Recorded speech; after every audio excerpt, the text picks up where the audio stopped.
Stock market under valued आहे की over valued आहे?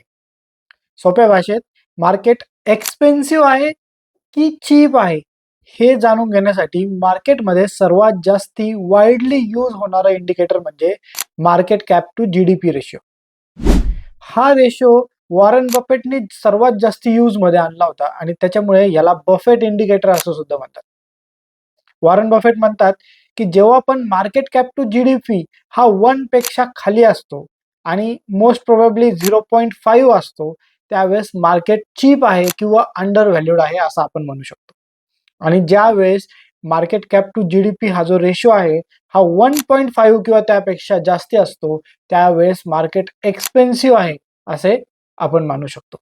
सध्याच्या कंडिशनला आपल्या निफ्टीचा किंवा सेन्सेक्सचा जो market cap to GDP ratio आहे तो आहे 1.1 आणि जास्तीत जास्त याच्यात जे योगदान आहे ते स्मॉल आणि मिड कॅप कंपनींचं आहे. त्यामुळे असे म्हणता येईल की निफ्टी किंवा सेन्सेक्स या वेळेला फेअरली व्हॅल्यूड आहे आणि योग्य त्या सेक्टरमध्ये जर प्रॉपरली इन्व्हेस्ट केलं गेलं तर या टाइम पिरियडचा यूज केला जाऊ शकतो.